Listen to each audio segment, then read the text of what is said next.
as with the women's golf program, the men's golf program, sometimes we're tagged as a spring sport, but we are a split sport season, and the next 7 or 8 weeks is just as critical to us as the weeks that we start up in February and compete in February right through into May and June. So this is a very important time of year, and we're going to be this coming weekend, we will be getting into qualifying for our starting lineup. So that this is a really critical time of year for us to kind of get things up and rolling fast, because we are at Michigan the following weekend. And it kind of goes bang, bang, bang. We're on the road. I think it's a 43 4-day segment, and each one of these trips is about 4 days. There's 5 events, so it's not quite 20 days, but if you look at the calendar, it's a busy time, and these guys pretty much across the nation, but these golf programs are generally filled with outstanding students, and we often get that question from parents: how do they do that? Maintain the grades that they make, and my hat's off to them as to how they make it through each week and still produce the way they do on both ends. So on top of that, I wrote some notes here that I think apply. This year we are not a young team. We are I guess you'd say we've turned the corner into an old team. We have 7 returning seniors and juniors. 5 of those people have seen extensive starting time for us, which is really key as you develop as a collegiate player.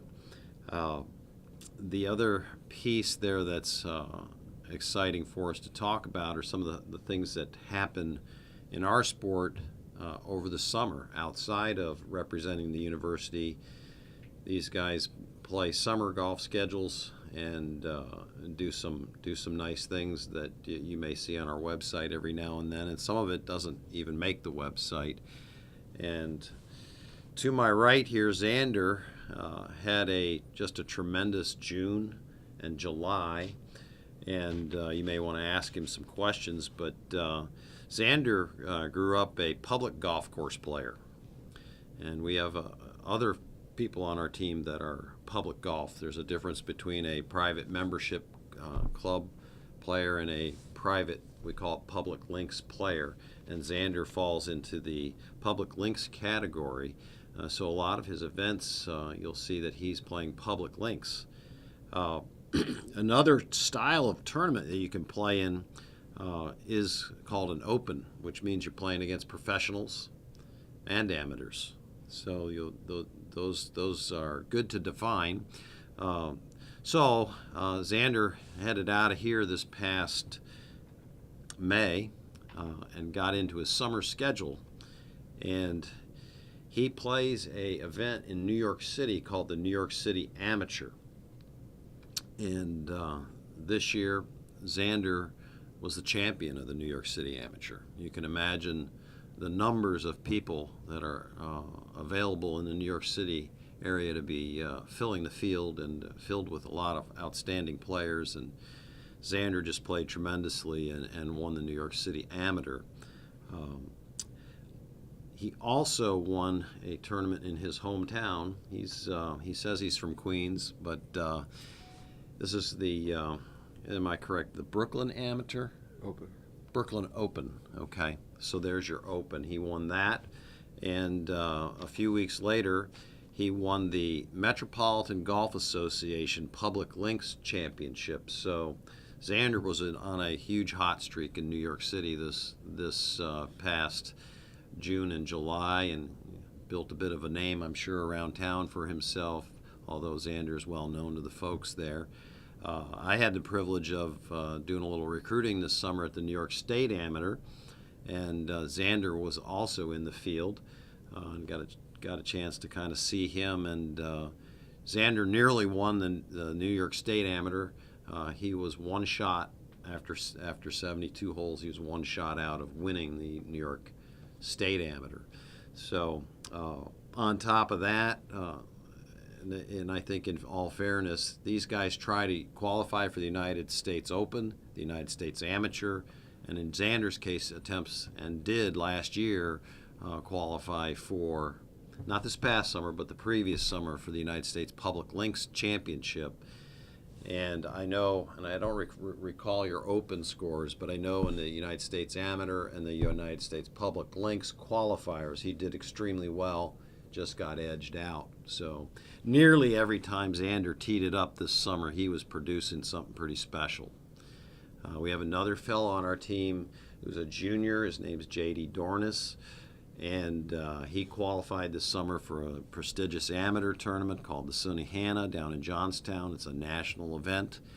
He also qualified for the sectional level of the United States Open, which you then advance into the Open if you play well again. But it's quite an achievement to make it to that level.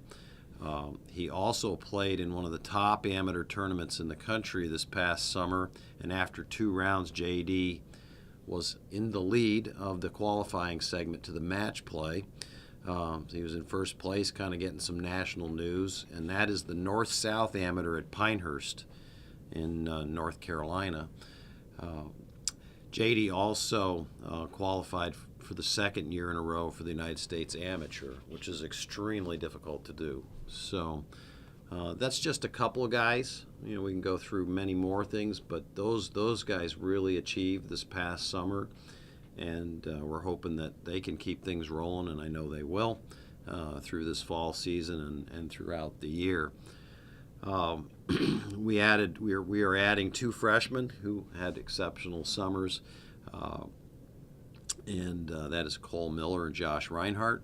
So they'll be pushing the lineup here this fall, I'm sure, competing hard for that.